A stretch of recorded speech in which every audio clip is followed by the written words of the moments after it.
Good evening, visitors. Welcome to the Australian War Memorial's last post ceremony. My name is Chris Weidenbar, and joining us today from the Australian Army is Captain George Prentice. We welcome the veterans who have served, those that are still serving, and the families that love and support them. We acknowledge the members of RSL and Services Clubs Association, RSL Victoria, and RSL Queensland who are watching the broadcast of this ceremony across Australia. During this evening's ceremony, wreaths will be laid at the base of the pool of reflection by visitors and by students on behalf of the following schools. From New South Wales, St Joseph's School, Culcairn, St Patrick's Primary, Holbrook, and All Saints Primary, Tumbarumba. From Queensland, St Joseph's School, Billyola, and St John's Lutheran Primary School in Kingsroy. I ask you all please to stand and join in singing the National Anthem.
Thank you. Students, you may be seated.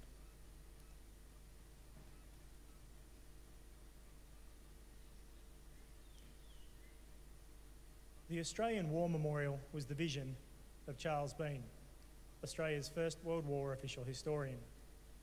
Bean landed with the Australian troops on Gallipoli and stayed with them at the front through to the end of the war. The idea of this National Museum and Memorial came to him at Pozières, France, in the depths of the bloody fighting of 1916. Bean's idea was that this would be a place where families and friends could mourn loved ones buried in faraway lands. It would also be a place that could help all Australians understand what these men and women had endured and what they had done for us. Bean's vision, to which we remain true, is best expressed as inscribed in the entrance to the memorial's galleries. Here is their spirit in the heart of the land they loved, and here we guard the record which they themselves made. Tonight we will read the story behind just one of those on the Roll of Honour, which lists the names of more than 102,000 men and women who have given their lives for us in war and operations for more than a century.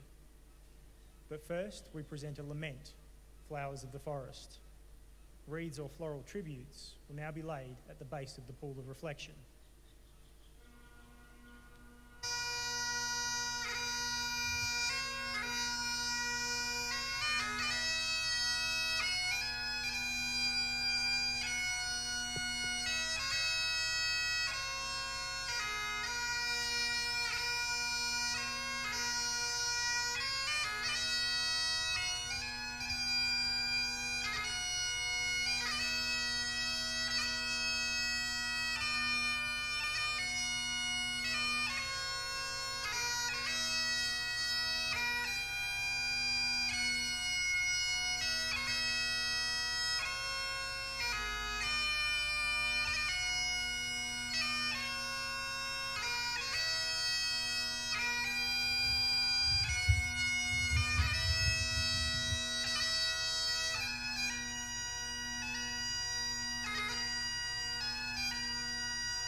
Today we remember and pay tribute to Private Harold Arthur Treloar. Harold Treloar was born on the 26th of May 1912, the fifth son of Nicholas and Lucy Treloar of Edithburgh, South Australia. He grew up on the York Peninsula and played for the Brentwood Football Club. After finishing his education, he probably would have worked in the district before going to Kangaroo Island in the late 1930s, where he worked in the production of eucalyptus oil. Treloar left his work on Kangaroo Island to enlist in the 2nd Australian Imperial Force in November 1940. He underwent a period of training in Australia before leaving for active service overseas in April 1941. He joined the 2nd 43rd Battalion in Libya, where he was forming part of the garrison in Tobruk.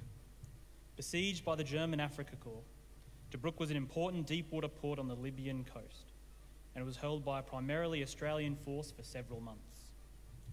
Shortly after Treloar's arrival, the 243rd Battalion embarked on a series of aggressive but systematic patrols in no man's land, pinpointing enemy positions and plotting minefields. On the 3rd of August 1941, B Company of the 243rd Battalion conducted an operation to recapture a post taken by a German counterattack. The attacking troops moved into position to launch their assault in the moonlight, but were probably seen by Germans in their post. The Australians came under fire from the moment they moved off. The attack ultimately failed under continuous heavy fire. At some point during the attack, Treloar was killed. His commanding officer, Captain McCarter, later wrote to Treloar's parents to say, "I can never hope adequately to express the depth of our grief in our sad loss, because your son was admired by every man in B Company for his manliness and courage." Today, Harold Treloar lies in the Tobruk War Cemetery under the words, "He lies in this foreign grave, a hero of Australia's brave." He was 29 years old. His name is listed on the Roll of Honour on my left, amongst the 40,000 Australians who died while serving in the Second World War. This is but one of the many stories of service and sacrifice here told at the Australian War Memorial. We now remember Private Harold Arthur Treloar, who gave his life for us, for our freedoms, and in the hope of a better world.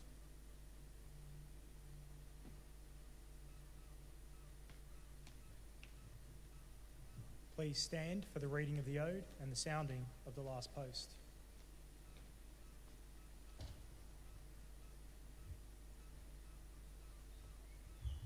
They shall grow not old, as we who are left grow old. Age shall not weary them, nor the years condemn.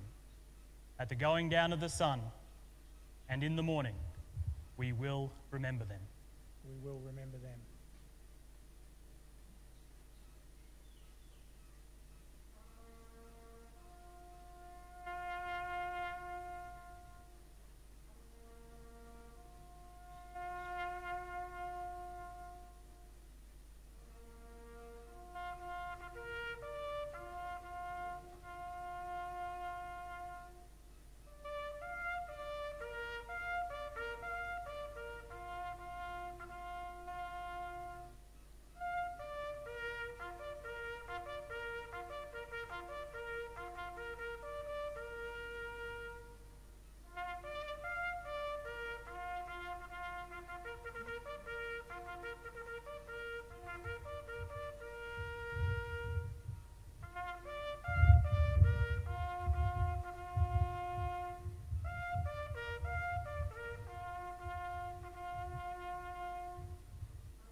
Lest we forget. Lest we forget.